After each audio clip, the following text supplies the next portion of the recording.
ng Panginoon. At upang tayo maging marapat makibahagi sa ating pagdiriwang, aminin natin ang ating mga kasalanan. Inaamin ko sa makapangyarihang Diyos at sa inyo mga kapatid, na lubha ako nagkasala sa isip, sa salita at sa gawa at sa aking pagkukulang. Kaya isinasamo ko sa mahal na Birheng Maria, sa lahat ng mga anghel at mga banal, at sa inyo mga kapatid na ako'y panalangin sa Panginoong ating Diyos. Kawan tayo na makapangyarihang Diyos, patawarin tayo sa ating mga kasalanan at patnubayan tayo hanggang sa buhay na walang hanggan. Amen. Amen.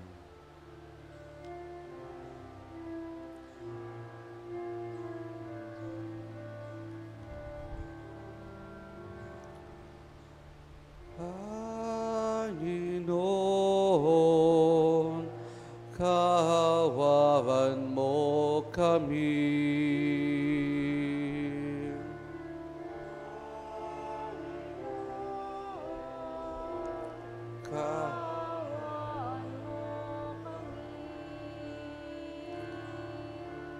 Kristo, kahawawan mo kami.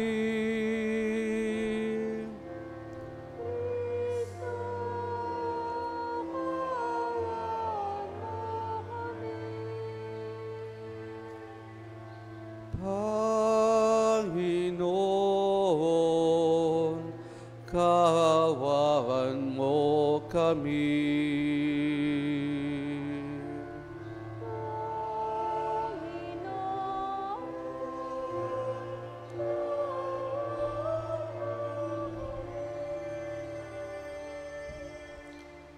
Manalangin tayo. Ama naming makapangyarihan, sa iyong pagtataguyod ang aming mga ginagawa ay iyong pangunahan, at sa iyong tulong ay iyong subaybayan, upang lahat ng aming ginaganap ay sa iyong pagbuhat, at sa pamamagitan mo rin humantong sa wakas, sa pamamagitan ni Jesus, kasama ng Espiritu Santo, magpasa walang hanggan. Amen.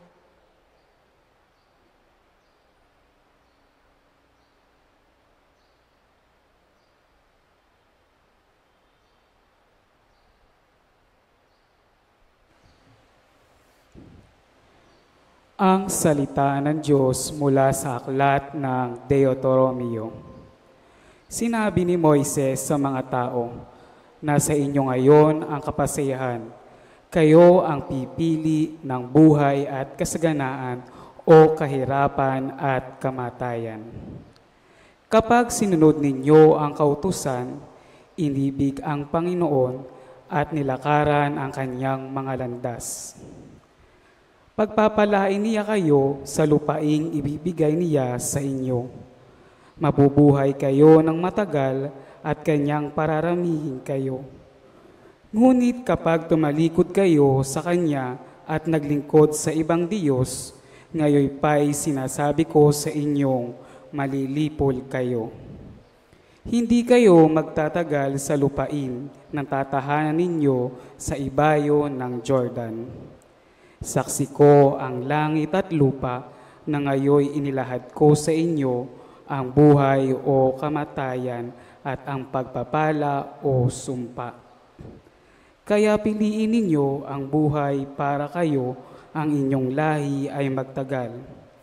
Ibigin ninyo ang Panginoon, makinig sa kanyang tinig at manatiling tapat sa kanya.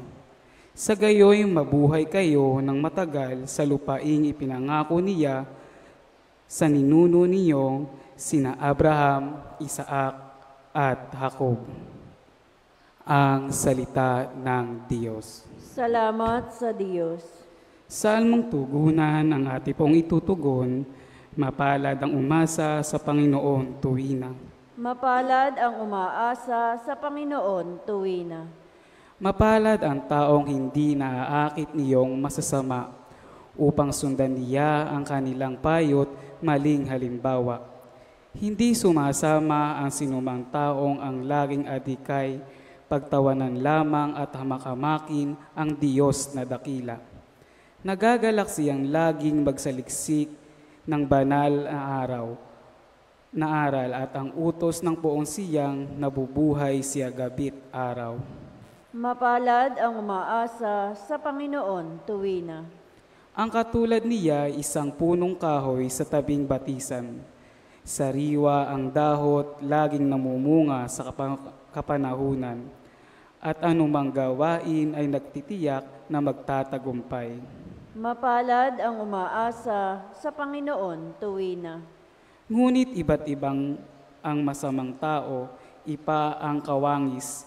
Siya'y nagtatangay at naidadaap kung ang hangi umihip. Sa taong matuwid ay Panginoon ang siyang mag-iingat. Ngunit kailanman ang mga masama ay mapapahamak. Mapalad ang umaasa sa Panginoon tuwina.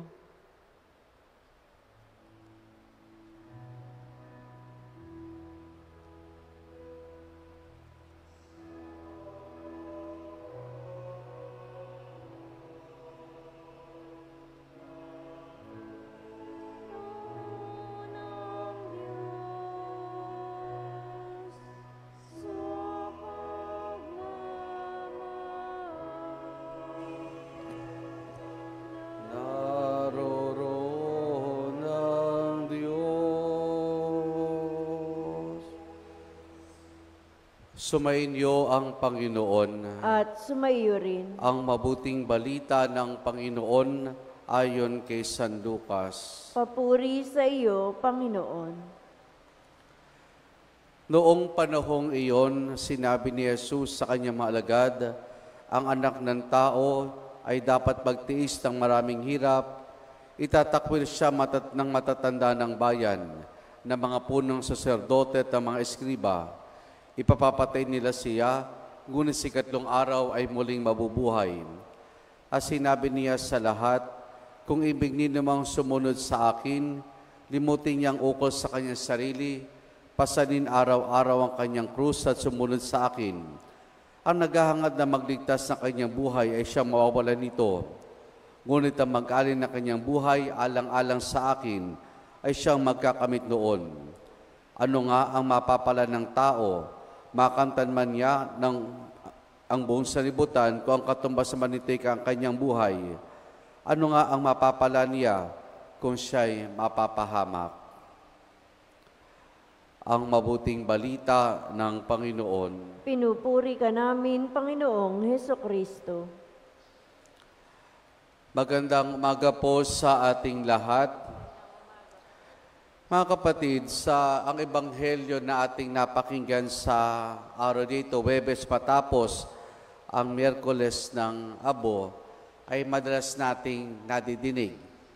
Sa katunayan kay San Mateo at kay San Lucas, kay San Marcos, ay natala rin itong sinasabi ni Jesus na kung sino mang nagnanais sumunod sa akin, pasanin niya ang kanyang krus, limutin ang kanyang sarili at sumunod sa akin. Ngayon mga kapatid, dalawang bagay na nais kong pagtunan natin ng pansin sa mabuting balita at hindi sa ating mga pagbasa sa araw na ito. Yung una, yung sinabi ni Jesus, kung ibig ni namang sumunod sa akin. Kung ibig ni namang sumunod sa akin. Ano mapapasin ninyo doon sa pananalita ng ating Panginoon? Hindi niya tayo pinipilit. Hindi niya tayo pinipilit. Mari sabihin natin na, mari sinabi ni Jesus, kung sino mang nagnanais. Ibig sabihin, nasa atin parati ang kapasyahan kung tayo ba ay susunod sa Kanya. Dito'y makikita natin yung pagrespeto, yung paggalang ng Diyos sa ating sariling kapasyahan.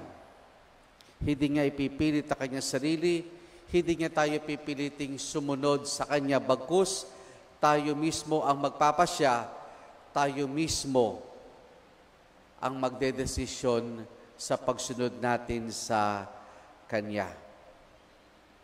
Ngayon, sa ating pagpapasya, hindi pwede rin naman yung urong-sulong lamang. Hindi pwede yung urong-sulong lamang. Hindi pwedeng sa ngayon, susunod, bukas, hindi. Hindi pwedeng urong-sulong lamang. Mahalaga, magdesisyon tayo, magpasya tayo sa ating pagsunod sa Kanya. Kasi yung anumang magiging desisyon natin, kung susunod tayo o hindi, sabi nga sa ating unang pagbasa, nasa atin ang kapasyan kung pipili natin ng buhay o kamatayan, kapahamakan o kaligtasan. Buhay o kamatayan, kapahamakan o dili kaya ay kaligtasan. At alam naman natin na ang pagpili natin sa ating Panginoon, ito'y hahantong sa atin, ito'y magdudulas sa atin, hindi sa kamatayan, kundi sa buhay. Ito'y magdudulas sa atin, hindi sa kapahamakan, bagkus sa kaligtasan. Yung pangalawa, sumunod sa akin araw-araw. Kay Mateo, natala rin po ito. Pero hindi binanggit ni Mateo na araw-araw. Kumbaga, kung sino magnanais sumunod sa akin, pasanin niya ang kanyang krus, sumunod sa akin. Pero dito, ang sinabi ni San Lucas ay pasanin araw-araw ang krus. Dahil anong naisipunto dito ni San Lucas? Nang pagsunod sa ating Panginoon ay dapat araw-araw. Hindi kung kailan lamang natin magustuhan, hindi kung kailan lamang natin maisipan na tayo ay susunod. Walang pinagkaiba yan doon sa pagkaaroon ng linggo, kinakailangan natin magsimba, pero pagkaaroon ng linggo, isipin natin, susunod na linggo na lamang ako magsisimba o sa makalawa na lamang ako magsisimba. Kumbaga, araw-araw, tayo inaanihan ng Panginoon na sumunod sa Kanya. Tuwing linggo, tayo inaanihan ng Diyos na makadaupang palad siya sa pagdiriwang ng banal na Eucharistia. Araw-araw, kinakailangan na yung sumunod. Pero isipin natin, hindi ba masyado mabigat yon? Hindi ba masyado mabigat yun na araw-araw? Kasi meron tayong mga, kung titignan natin, araw-araw, marami na rin tayo, iba't iba na rin ang ating mga alalahanin at pasanin sa ating buhay. Araw-araw. Ganito po, ganito natin sa aspeto. Para sa isang nagmamahal, hindi mabigat ang pagsunod. Pero kung nagbabait-baitan lamang, mabigat ang pagsunod. Halimbawa, kung ikay taga San Juan Hagunoy, at yung nililigawan mo ay taga San Juan Batangas, kahit araw-araw kang magbiyahe, gagawin mo. Kahit mahirapan ka, kahit mapagod ka, gagawin mo. Bakit? Kasi gusto mo siya makita. Gusto mo siya makasama dahil mahal mo siya. Para sa isang nagmamahal, handa niyang tiisin ang lahat. Ganon.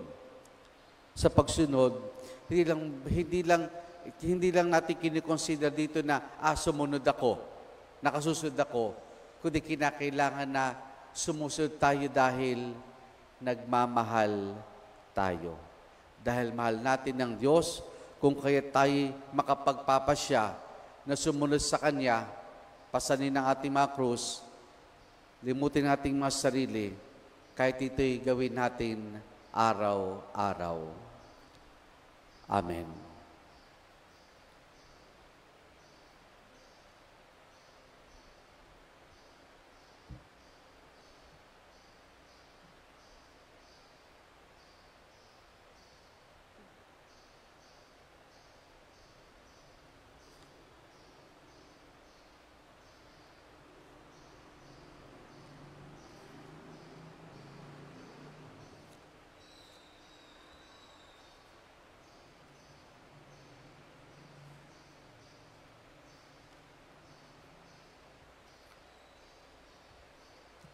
Tinatawag tayo ng Panginoong Jesus upang sumunod sa Kanya magpasa ng krus na tulad niya at ihabilin sa kanya ang lahat ng nagdurusa. Ating itutugon, Jesus, loobin mong iyong krus ay ang aming maging kaligtasan. Jesus, loobin mo ang iyong krus ang aming maging kaligtasan. Bilang mga kasapi ng simbahan, naway may sa buhay natin ang diwa ng krus at maging handa sa makasakit para kay Kristo ng Ebanghelyo. Manalangin tayo sa Panginoon. Jesus, loobin mo ang iyong krus ang aming maging kaligtasan. Ang mga pinuno ng ating bayan naway mahabag sa mga mahihirap at gawain ng mga nararapat upang puksain ang pang-aapi at pagsasamantala na nagaganap sa lipunan. Manalangin tayo sa Panginoon. Jesus, loobin mo ang iyong krus ang aming maging kaligtasan.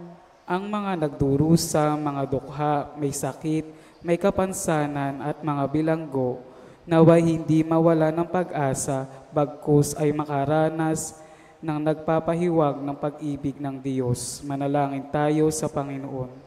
Jesus, loobin mo ang iyong krus ang aming maging kaligtasan.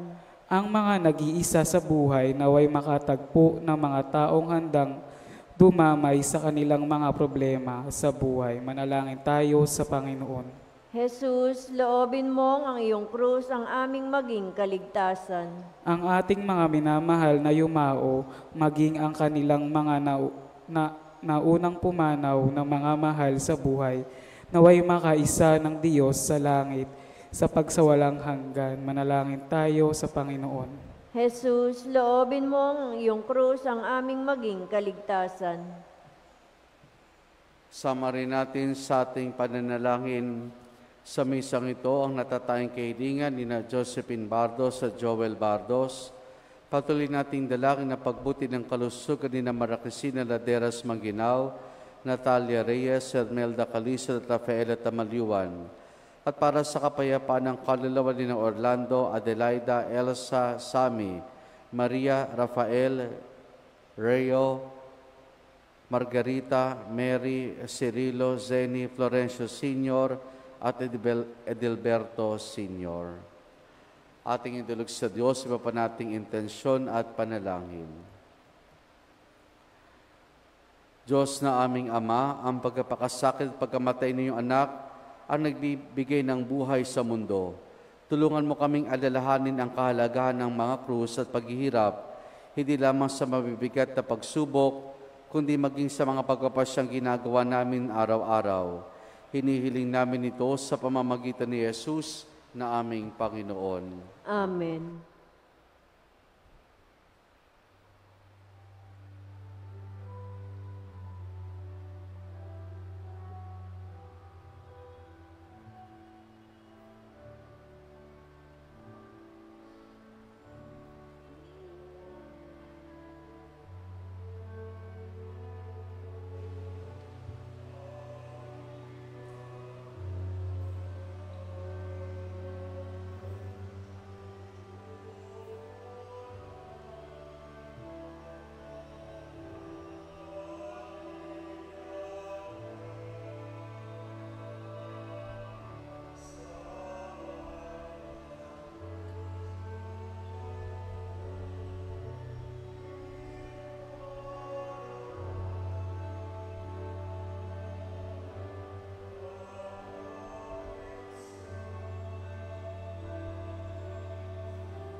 Manalangin kayo mga kapatid upang ang paghahain natin ay kalugdan ng Diyos amang makapangyarihan.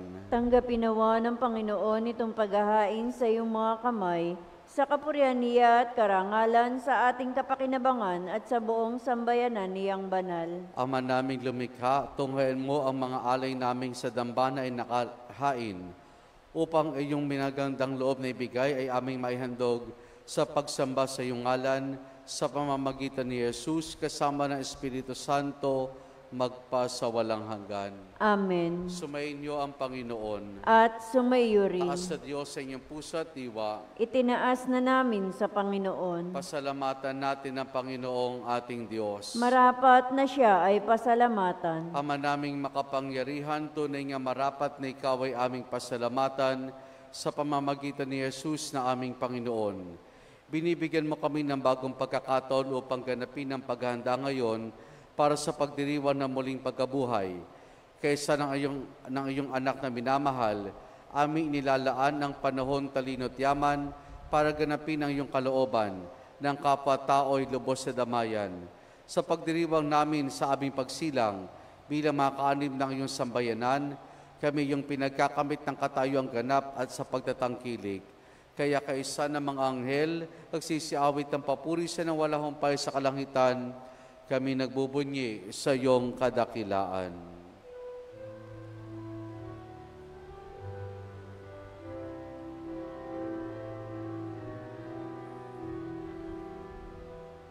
Santo, Santo, Santo,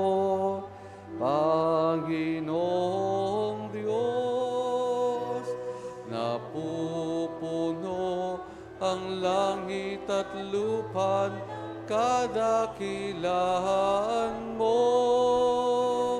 Hosana, Hosana, Hosana sa kataasan. Hosana, Hosana, Hosana sa kaitaasan. Pinagpala ang naparirito sa ngalan ng Panginoon. Hosana, Hosana, Hosana sa kataasan. Hosana, Hosana, Hosana sa kaitaasan. Ama naming banal, ikaw ang bukal ng tanang kabanalan. Kaya sa pamamagitan ng iyong Espiritu, gawin mong banal ang mga kaloob na ito upang para sa amin maging katawan at dugo ng aming Panginoong Hesukristo. Bago niya pinagtiis ang kusang loob na maging handog, hinawakan niya ang tinapay, pinasalamatan kaniya, pinaghati-hati na yon.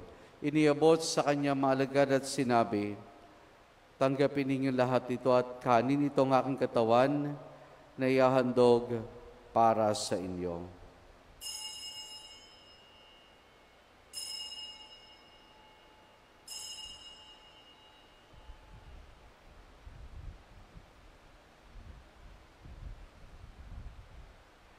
Gayun din naman na matapos ang hapunan, hinawakan niya ang kalis.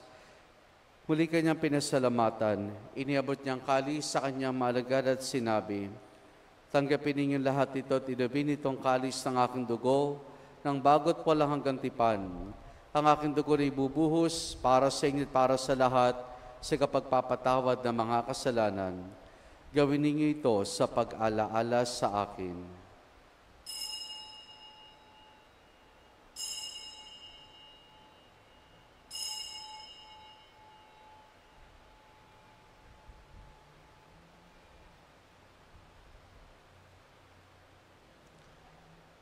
Ang misteryo ng ating pananampalataya.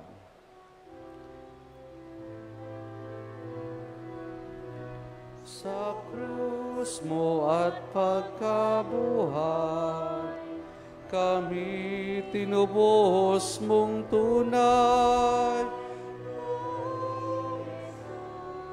Naming mahal, diligtas mo kaming tanan.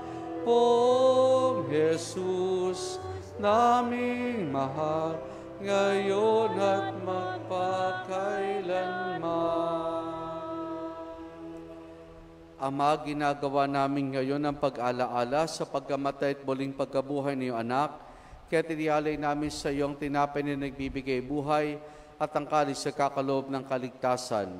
Kami nagpapasalamat dahil kami minarapat at tumayo sa harap mo para maglingkod sa iyo. Isinasamo namin kami magsasalo-salo sa katawan at dugo ni Kristo ay mabuklod sa pagkakaisa sa pamamagitan ng Espiritu Santo. Ama, lingapin mo ang simbahan laganap sa buong daigdig. Puspusin mo kami sa pag-ibig kay San Francisco naming Papa at ni Dennis sa aming Obispo at ng Tanang Kaparian. Alalahanin mo rin ang mga kapatid naming nahimlay na may pag-asang sila'y muling mabubuhay, gayon din ang lahat ng mga pumanaw at mga kaluluwa sa purgatorio. Kaawan mo sila at patuloyin sa iyong kaliwanagan. Kaawaan mo at pagindapati kaming lahat na makasalo sa iyong buhay na walang wakas, kaysa ng mahal na Birheng Maria na Ina ng Diyos, ang kanyang kabiyak ng puso si San Jose, kaysa ng mga apostol, ni San Juan Bautista at ng lahat ng mga banal na namuhay dito sa daigdig ng kalugod-lugod sa iyo, may pagdiwang naman namin ang pagpupuri sa kararangal mo sa pamamagitan ng iyong anak na aming Panginoong Heso Kristo. Sa pamamagitan ni Kristo, kasama niya at sa Kanya, ang lahat ng parangal papuri sa iyo, Diyos Amang makapangyarihan, kasama ng Espiritu Santo, magpa sa walang hanggan.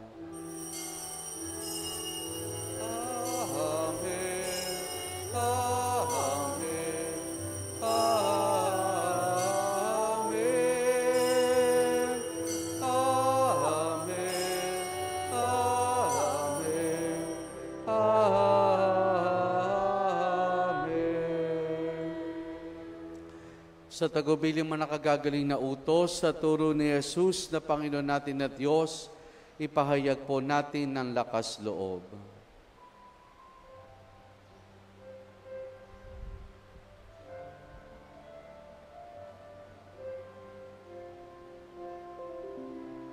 Ama namin, sumasalangit ka, sambahin ang ngalan mo, mapasamin ang kaharian mo, sundin ang loob mo dito sa lupa para nang sa langit. Bigyan mo kami ngayon ng aming kakanin sa araw-araw at patawarin mo kami sa aming mga sala para ng pagpapatawad namin sa nagkakasala sa amin, at huwag mo kami ipahintulot sa tukso, at iadya mo kami sa lahat ng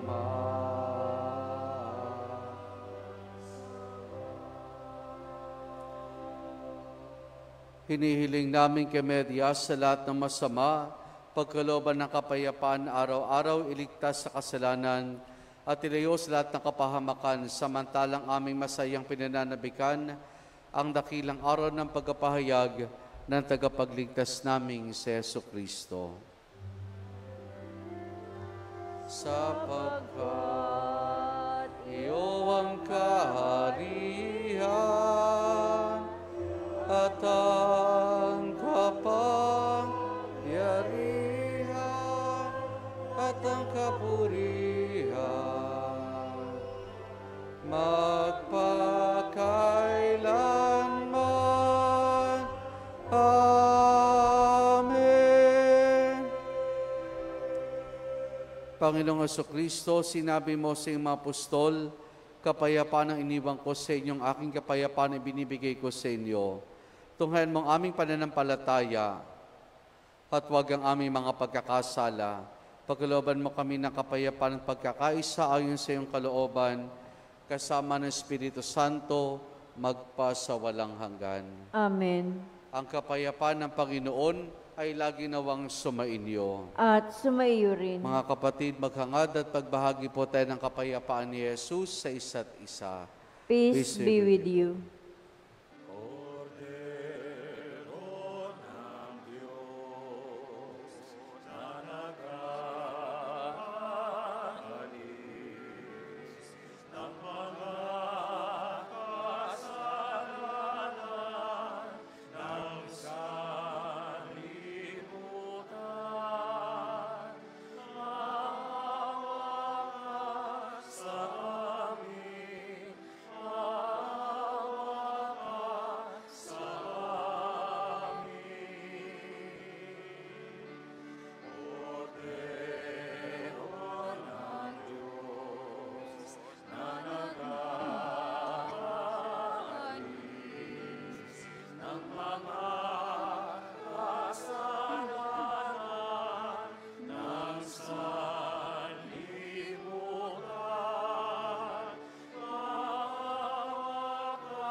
Narito si Jesus, ang kordero ng Diyos. Siya nag-aali sa mga kasalanan ng sanlibutan. Mapalad ang mga inaaniya niya makiisa sa kanyang banal na piging. Panginoon, hindi ako karapat-dapat na magpatuloy sa iyo, ngunit sa isang salita mo lamang ay gagaling na ako.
Manalangin tayo.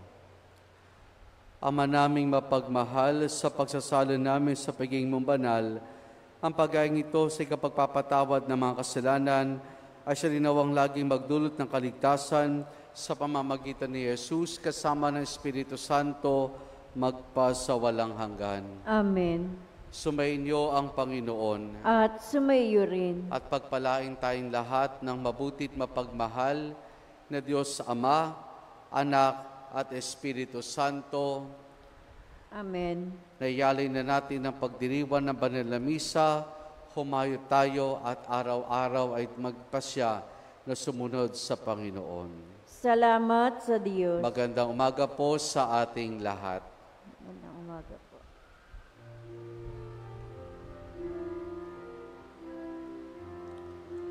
Di ba't sadyang may kapwang sarili, dapat hain ng pagsisilbi at mamangha, ligaya'y dadalis